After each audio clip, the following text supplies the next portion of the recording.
Om Stapakaya ca dharmasya Sarvadharma Swarupine Stapakaya ca dharmasya Sarvadharma Swarupine Avatara Varishtaya Ramakrishnaya Te Namah Asato Ma Sadgamaya Tamaso Ma Jyotirgamaya Mrityormamritangamaya Om Shanti Shanti Shanti. Let us bow down to Sri Ramakrishna, the embodiment of all religions, the Supreme God Incarnate. Let us pray to Him to lead us from the unreal to the real, to lead us from the darkness of ignorance to the light of knowledge, to lead us from death to immortality. Today's topic, magnificent ideas of the Upanishads.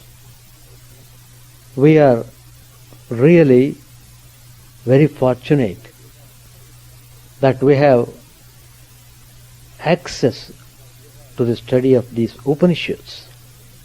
After the advent of Sri Ramakrishna and Swami Vivekananda, the whole literature, the Upanishads, have been given to the whole humanity.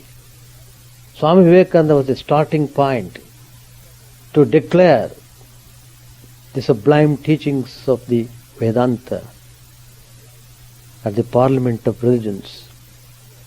He gave the clear picture of these Vedic scriptures, how they are very sublime and how they help us to rise from our state of suffering, from the state of bondage, to rise up. So Upanishads are the great hope for us to reformat ourselves. We are not lost in this world. We are in this world to rise up, not to get lost. In order to rise oneself, one has to come to this world. So this world is the stage for a person to become spiritual, for a person to rise from manliness to divinity, to rise from humanness to divine quality. This is the stage. In fact, it is said even the gods in heavens, they love to be born in this world, because it's only here one can think of getting liberation, getting freedom. Freedom means enjoying immense peace and immense joy. No more suffering. So that you get only through the study of the Upanishads, and then applying these teachings in our daily life. Wherever you may be, Vedanta is universal. It is not based on any particular religion. In fact, Vedanta is not religion at all. It is simply message of the principles, the universal principles.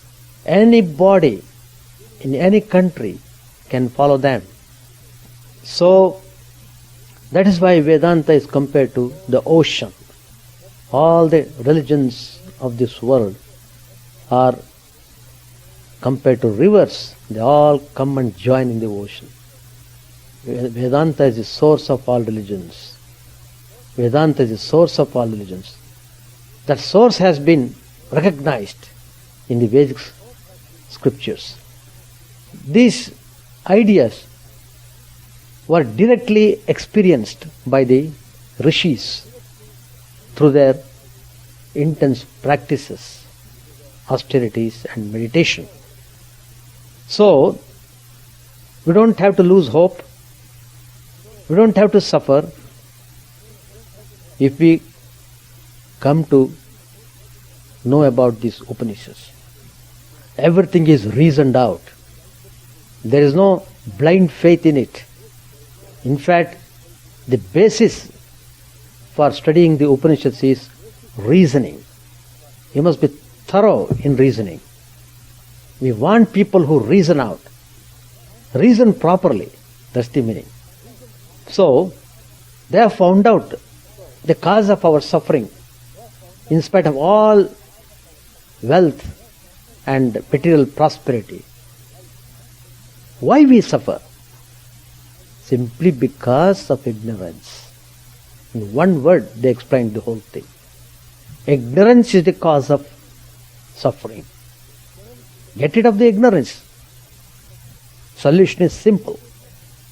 There is no point in simply crying, oh, there is so much of darkness, what can I do? Simply bring the light. Darkness simply vanish.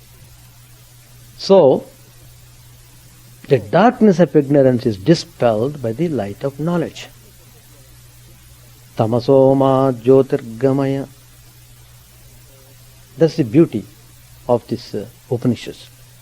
It clearly says that dispel the darkness of ignorance by the light of knowledge. So, Upanishads deal with this light of knowledge. Here is the light. The spiritual light of the Upanishads dissipates the darkness of ignorance. It destroys the false identification of the self with the body, mind, and establishes him in his true spiritual identity. Because we have lost that spiritual identity, we are suffering and suffering. Even if you are put in heavens, you will suffer. I tell you. Unless you open up yourself, unless you know your true nature, you are bound to suffer in one way or other. So the Upanishads say very clearly, when one realizes one's true nature, then one is totally free from all sorrows and establishes himself in bliss. Bliss is very choicest word to express the infinite joy. Infinite joy. There is no end to the joy. Unity of all existence is a fundamental teaching of the Upanishads. Unity. There is unity behind this diversity. Swami Vivekananda has chosen to speak on this subject, unity and diversity. Please read it in Complete Works of Vivekananda. Excellent talk. If a person reads that lecture, he may be Christian, he may be anybody, he loves to be practicing Vedanta. He loves to be in Vedanta. He wants to adopt that concept of Vedanta. So, in accepting Vedanta, you are not losing your religion. Please note that. If you are a Christian, you won't become non-Christian by practicing Vedanta. On the other hand, you become true Christian. A Hindu practicing Vedanta becomes true Hindu, not simply dogmatic or fanatical Hindu. So, this truth has been given out. It has been lived upon and shown to the world that it can be practiced by anybody in this universe. What is needed is sincerity. Are you sincere? Have you set your goal properly? Are you eager to realize the truth? Simply talking and swimming on the surface will not help you at all. You have to take up with all seriousness and earnestness. Then everything comes out.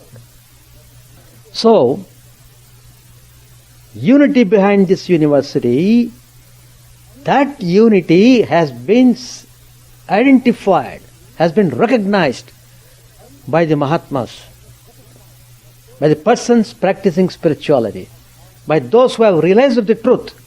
They have found that unity is none other than Satchidananda Brahman. The word Brahman, that itself is very significant. It has got tremendous value. It means it is neither man nor woman nor anything. It has no gender. That's why it's called Brahman. The creator of the universe is Brahma. That is different. So we distinguish it as Chaturmukha Brahma. The creator, Brahma, has got 4 hands.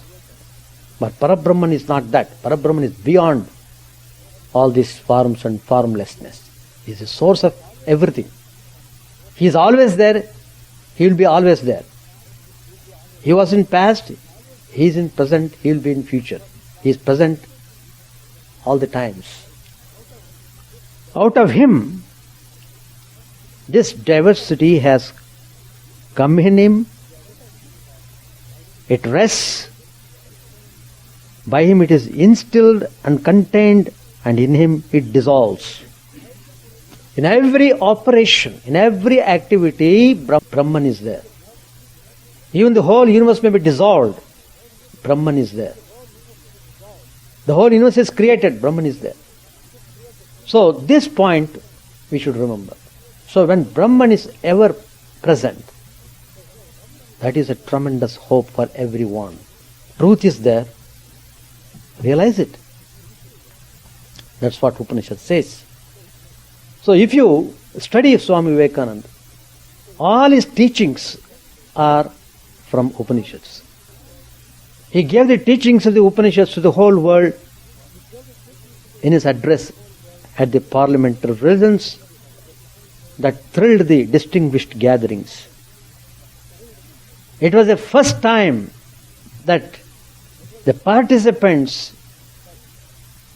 at the Parliament, who represented all religions of the world, tasted the nectar of the Upanishads. For the first time they are tasting the nectar.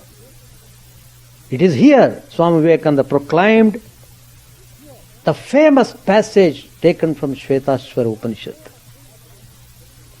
which tells, Shrinvantu Vishve Amritasya Putraha Aye Dhamani Divyani Tastuhu. Swamiji quoted this at the Parliament. Any living being should be thrilled by hearing this. And Swamiji, of that great purity of heart, who really meant what he said, whatever he says, he means by those words. When he said, dear sisters and brothers of America, it is really so. It is not artificial word. He did not simply coin those words to praise them. No. Because he was seeing divinity in and through everyone. Those words came spontaneously. That's why the whole Parliament was thrilled. And Swamiji says, ye children of immortal bliss, ye that reside, even ye that reside in higher spheres. That's the meaning of Shrinvantu Vishve, Amritasya Putraha. From the same Upanishad, Swami Vivekananda quotes another passage.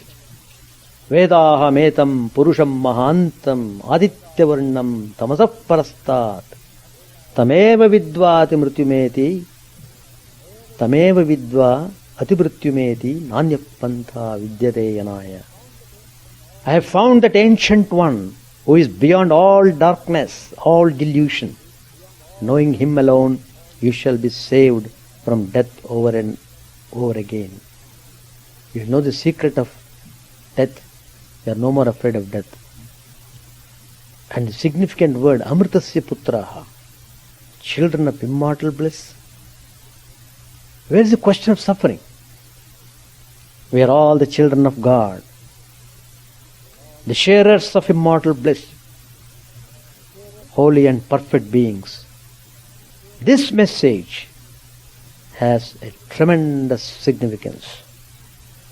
So it means that never condemn yourself as sinner. Never feel that you are helpless and hopeless and depressed. Our inherent nature is divinity and bliss. Even the most wicked man has that divinity. The spark of divinity is there. One has to rekindle it. One has to get awakening. Then he will be a transformed person. A sinner can be totally transformed into a saint. That is the hope the Upanishads give. If this hope was not there, the sinner would be condemned as sinner and he would be suffering perpetually. So, it means that everyone has got that inherent state. We must strive to develop our dormant spiritual dimension. There is tremendous hope and inspiration. Because of ignorance, because of our foolishness, we have reduced ourselves to this state of suffering and bondage. Another passage, everyone, how you can find gems in the Upanishads. Gems. Each one is shining brilliantly. Here it says, Bhayadasya dagnis tapati, Bhayat tapati suryaha, Bhayad indrascha vayuscha, Mrityurdhavati panchamaha. Here the passage tells, from fear of him. Him means the Parabrahman, the Supreme Lord, the source of everything. From fear of him, the fire burns, the sun shines, Indra runs, air and death run. This verse tells us in a picturesque way how the activities of the universe are regulated by the Supreme Lord.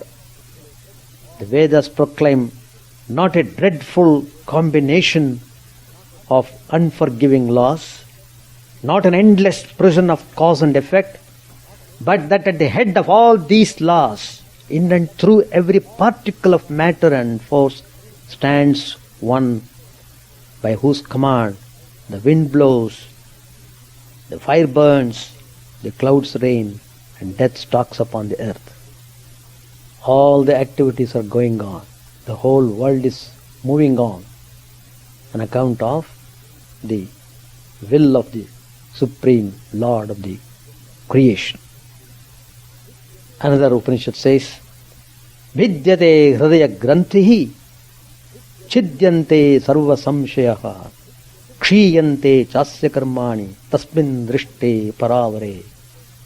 When the self, which is both high and low, is realized, the knot of the heart gets untied, all doubts become solved, and all one's actions become dissipated.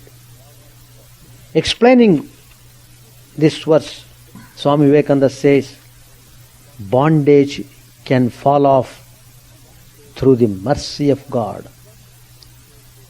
This mercy comes on the pure, and so purity is the condition of His mercy. Purity. Unless you live a pure, ethical and moral life, you can't recognize the mercy of God. And God's mercy will flow only on those who are pure at heart, who follow that character. How does that mercy act? He reveals Himself to the pure heart. The pure and stainless see God, even in this life. Sri Ramakrishna did see God in his own life. Swami Vivekananda saw was asking Sri Ramakrishna whether he also could see God. And Sri Ramakrishna also tells everybody can see God. Shankaracharya says one should get that ecstatic state while living. That's the beauty. That's the meaning of Jivan Mukti. Trying to realize the truth when you are alive in this mortal frame. Then and then only all the crookedness of the heart is made straight. Then all doubt ceases. He is no more the freak of a terrible law of causation. He is just released from the law of cause and effect. The person who has realized the truth will be released from the law of causation. Another tenet of Vedanta is that man is to become divine by realizing the divine. Nothing short of this. Again, Swami Vivekananda told the parliament, idols or temples or churches or books are only the supporters. They are only supports, the helps of man's spiritual childhood. But on and on he must progress. He must not stop anywhere. The Vedas have pointed out external worship, material worship is the stage of beginning. Struggling to rise high. Mental prayer is the next stage. But the highest stage is when the Lord has been realized. The scriptures say external worship is the first attitude. You must start with that. It's a kind of preparation for you to rise to the spiritual level. It prepares you. Singing hymns in praise, remembering and repeating Lord's name is higher than the previous attitude. The attitude of reflection, contemplation, meditation is the midway attitude. Realizing Brahman as reality is the highest attitude. So what Swamiji is trying to tell is that don't stop and proclaim yourself as a great saint. Never do that. Till yet to be done. You have to realize the highest reality. Till then, don't feel satisfied. Another passage, I'm just taking passage at random from the Upanishads, just to give an idea how they are all tremendously inspiring. In Kathopanishad, it tells, Atmanam Rathinam Vidhi, Shariram Ratamevatu, Buddhin tu Sarathim Vidhi, Manaha Pragrahamevacha. Very beautiful passage. The soul is the master of the chariot. He is sitting in the chariot. The body is the chariot. Intellect is the charioteer and the mind is the reins. The senses are the horses and the roads are the sense objects. Everything is nicely explained through this simile. If a person is with unrestrained mind and devoid of right understanding, his senses become uncontrollable like the wicked horses of a charioteer. But if one is always restrained mind and has right understanding, his senses are controllable like the good horses of a charioteer. So, each individual being is given this chariot to ride,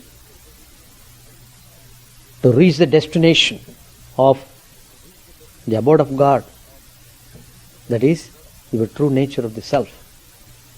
It depends upon how you ride the chariot. So the whole philosophy has been given in this beautiful verse. Control the senses, restrain the mind, then enjoy the life immensely. then only you will experience the real bliss. Then only you will understand the meaning of the freedom. In another Upanishad it says, that thou art, tat tvamasi. They are all famous statements. That thou art. It indicates that the jiva, the embodied being, as an immutable consciousness, is one with Brahman, unrelated to the phenomena. All qualities which are ascribed to thou and that are mere appearances, and hence false. Just as the non-attached, non-dual akasha, space, appears as attached and different due to limiting adjuncts, upadhi, in the same way, the non-attached and non-dual Brahman appears God, the individual soul, and the world due to avidya, which acts as an upadhi, limiting adjunct. Just as in deep sleep, there is no awareness of myself as existent or as a particular person bearing a particular name and belonging to a particular community, etc. In the same manner, in the state of tattva jnana, that is, in the state of the oneness with Brahman, there is no feeling of duality. Liberation is nothing but the realization of one's own nature as Brahman. Just as snake knowledge is destroyed by the knowledge of the rope as the rope, in the same manner, the jivahood of the jiva disappears as soon as the knowledge of the self as Brahman is acquired. Non-duality is a metaphysical truth. Diversity and difference are only illusions. The Atman alone is real. There is nothing behind the soul, beyond the soul, inside the soul or outside the soul. The non-dual Brahman is to be realized by Shravan, Manan and Nididhyasa. Shravan is not merely hearing about the truth from the preceptor. It also implies ascertainment of the fact that the Shruti establishes the one Brahman without the second. Manana, reflection, refers to rational thinking on Brahman already heard about from the preceptor, or removal of all doubt by rational argumentations. Nididhyasan is constant musing on Brahman as Satchidananda. This is followed by Savikalpa and Nirvikalpa states of knowledge. The cognition of the proposition that thou art is indeterminate in character. There is simply the oneness of the individual self and Brahman. The pure consciousness itself is the object, that is, the subject itself becomes the object. This knowledge is therefore non-relational, and in it there is a complete wiping out of all distinctions and differences. The feeling of duality and difference is a product of avidya or ignorance. Hence the knowledge of non-dual reality removes it forever. Why the man of realization loves everyone? Because he sees his own self in everybody. So he loves to love his real nature. When a person realizes the inherent worthlessness of all objects of enjoyments and becomes tired of all external and internal pleasures, that he undertakes seriously an inquiry about the nature of the eternal and about the abiding source of peace and tranquility in life. When he realizes that the changeable is painful and that the immutable alone is peace, he becomes extremely eager to know the truth, which is nothing but his own true being. Thus the aspirant starts tattva abhyasa, yoga abhyasa in a spirit of earnestness, He receives scriptural instructions from the teacher with a desire to attain the highest good. He then reflects on what he has learned rationally and critically. This is followed by meditation or contemplation on the nature of truth, which is his own self. There is a very interesting episode in Brihadaranyaka Upanishad. Yajnavalkya Maharshi, a great saint, man of realization, who realized Brahman. He was a family man. But it did not matter. He realized the truth and he was immensely enjoying the glory of it. You know, everybody gets old. Nobody is free from old age. It's a stage everyone will have to pass through. So Yajnavalkya Maharshi thought he was getting old, and so he wanted to spend whole time in contemplation and meditation, in dwelling upon the highest reality. He didn't want any more involvement or entanglement in any of the activities. That means he was making preparations for his final departure from this world. He knew he will have to give up this body after some time. So he was preparing. He was packing up bag and baggage, everything ready to go. So he had performed all the duties according to the family life. And then he called his wife, Maitreyi. He called her and said, "Look, I want to devote whole time on spiritual ideas. I don't want to turn back anymore towards any other things." So he is suggesting her that he would go to a forest or some secluded place where he would devote his time. So he is offering her, he would be giving her share of property. In those days, the kings and many people would give so many cattle or land for the people who are practicing spirituality, so that they are not bothered about their livelihood. Anyway, Maharshi is offering this to his wife.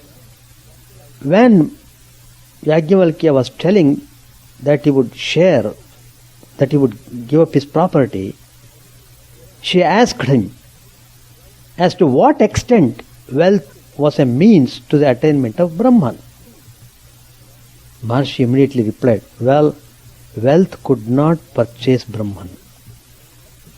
Brahman is not like wealth, a commodity to be bought and sold." Then Maitreyi said, "My lord, then what shall I do with wealth if it will not give me immortality?" She was also well educated. She was very sensible. All through her life she was living with Maharshi, so you can imagine how she was totally purified in her heart. And when the Maharshi was telling the truth, immediately she was telling, "I don't care for this wealth if it does not help in my realization. Please instruct me in the knowledge of that by which one attains immortality. Instead of offering the wealth to me, instruct me in spiritual ideas." And now Yajnavalkya has to do that. He has to accept his wife as his disciple now. She realized that all earthly things are transitory. She was determined to know the way out of it. And you know, Maharshi lived with her for a long time, for many years. So he was perfectly convinced of her spirit, of her detachment. When she said she needs to be instructed, Maharshi accepted it. Here is the person who is well qualified to receive the instructions. Here also I have seen many times people come and immediately ask, "Oh Swami, I want initiation." But are they really serious? Do they really want instruction? Are they ready to sacrifice part of their time for spiritual sadhanas? Well, that's the question everybody should try to know. Then Maharshi was convinced about her quality of heart. He began to instruct her with spiritual ideas. All these things are in Brihadaranyaka Upanishad, beautifully explained in Sanskrit. Tremendous. He said, we are just translating it to English, in a very diluted form I am giving you. If you read the original, you will enjoy the beauty of it to the maximum. He said to her, whatever is dear to us, whether it be the relation of parent and children, or the conjugal relation of husband and wife, all that is dear to us, not for its own sake, but for the sake of the Atman. You are loving an object because of the presence of the Atman. If the Atman is not there, instead of loving it, you are running away from that. You will be terrified to see. Nobody loves the dead body. What we love is the Atman in them. We cannot give half of our heart to the world and the other half to Brahman. It's very important. For that is as impossible as having half a hen for laying eggs and the other half to be dressed for dinner. Very nicely it tells. To us the Atman is the dearest of all, and all other bonds of affection should, by a natural law of self-transcendence, leads us to the Supreme Being, for whose sake all those are dear to us. Maitreyi came to realize that everything in the world is limited, liable to be destroyed, and is insignificant. Whatever object of love there is in this world or in the world to come is not an end in itself. It is only a means to that pure love by which one attains immortality. The Atman is not one more object in the list of finalities. It is not to be acquired like other objects. It permeates all. It can be attained only by surrendering ourselves to it. It is only then that we realize that everything in the world is only a partial manifestation of that great love which is indivisible, is one, eternal and great. That's why the supreme goal of life, the love of the Atman, is to be attained by a gradual process in and through the other bonds of life. When rightly comprehended, every hindrance becomes a help and a means of self-realization. Maharshi said to her further, the self is not elsewhere. It is our own inmost nature. We are truly ourselves when we realize this self. In response to Maitreyi's question as to how she can convert every hindrance into a help, Maharshi said, the senses are in the nature of a hindrance only so long as they are not directed inward towards the Atman. The eye cannot choose but see, and the ear cannot choose but hear. Similarly with the mind, make the senses calm, make the mind almost a blank. Do not think of anything in particular, and then you will hear in your heart the voice of the infinite. If you find it to be too hard a path, let the ear hear of the Atman. Let the eye see that all this is the manifestation of the Atman, and let the mind meditate uninterruptedly on the nature of the Atman.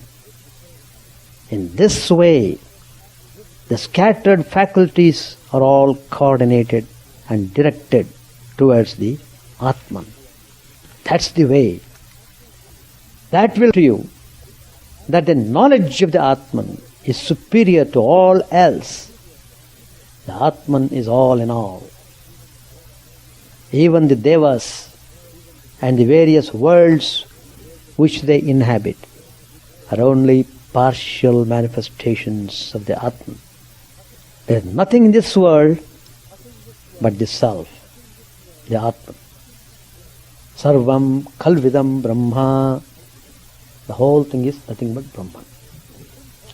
In order to bring home to her the universal nature of Brahman as the Atman of us all, Maharshi said, whoever thinks Brahman as other than the Atman does not realize fully either the nature of the Atman or Brahman.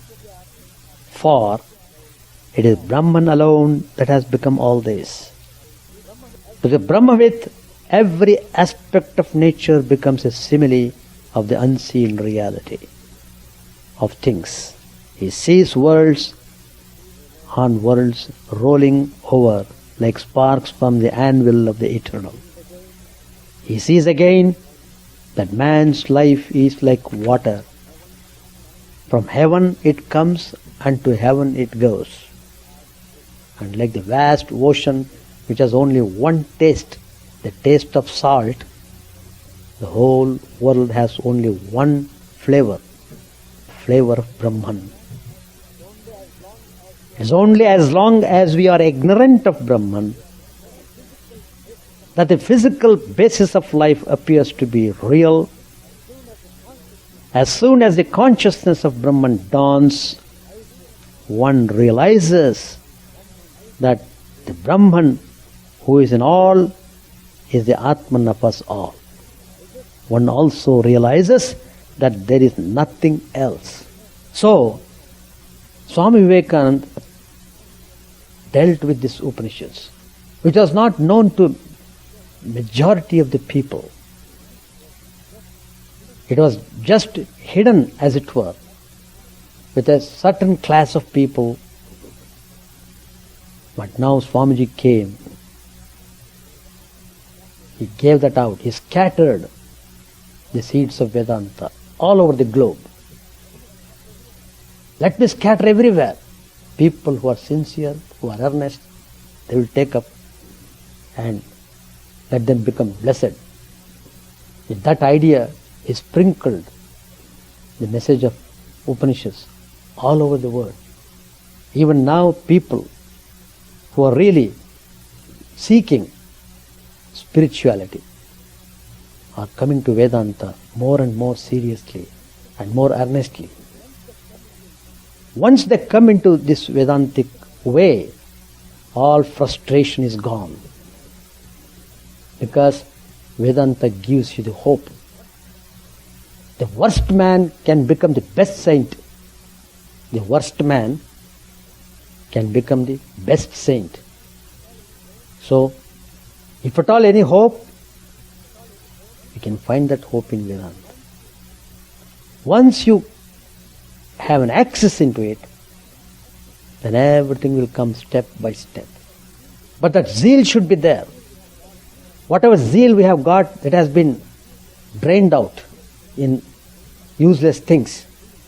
We are applying this zeal for worldly achievements as if they are permanent. No. When all the zeal is gone, when health is gone, when everything is gone, you want to practice Vedanta. What a foolishness it is. What a foolishness. So, anyway, it doesn't mean that those who are old, at least in old age, they have opened their eyes. Well, I should say, very good. It is too early for the next life. Anyway, they have opened the eyes. That's good. That will pave the way for the future life. But what is needed is earnestness. Are you really earnest? Then everything will come to you. Sri Ramakrishna tells, in the initial stage, you require teachers, guidance, help, all these things. When you keep practicing it, you will understand, you will realize that your own mind becomes your guru. You don't have to run here and there at all. Running stops. That's the indication of your spiritual progress. Why do you run? Today I'm going to this lane and next day I'm going to another lane. You have to keep on running lane after lanes like that if you keep running like that. Stop running. Hold on to one path. Hold on to one ideal. Hold on to one idea. Just jump into it, practice it and get it. Till then, don't get rest. That's what Swamiji says. That's the meaning of his famous passage which Swami Vivekananda many times he would quote. Again taken from the Upanishad. Uttishtata jagrata prapya varani bodhata. Rise, awake and stop not till the goal is reached. Stop not, he says. Never stop. Even if you stumble, rise up. Never lose your spirit. So, the progress of spirituality depends upon the purity of your mind. The purity of the mind depends upon your activities in the world. How you conduct yourself from day morning, from early morning to night. That conducts your purity level. You can measure your own purity level with your own self. So, you must become qualified like Maitreyi. She was ready to discard all the wealth offered by Yajnavalkya. I don't care for this wealth. If it is not helping me to realize God, why do I care for this? So, that kind of zeal must be there. That kind of determination, strong determination to realize the truth. And then application. Apply it. Take the ideas, apply it. And then you will get it. Certainly you will get it. So, you have to be very strong, then only you will get the realization of the Atma. Again the Upanishad says, Nayam Atma balahinena labhyaha. This Atman cannot be realized by one who is weakling. You are disqualified. If you are weak, you are disqualified. Become strong. That's why Swami Vivekananda said, play the football. Develop your strength, physical strength, then you will understand Bhagavad Gita better. Unless you become physically strong, how can you become mentally strong? If you are always sick, mind is always sitting on the sickness. You are always depressed, you are always on the low spirit. You can't think, you can't do anything.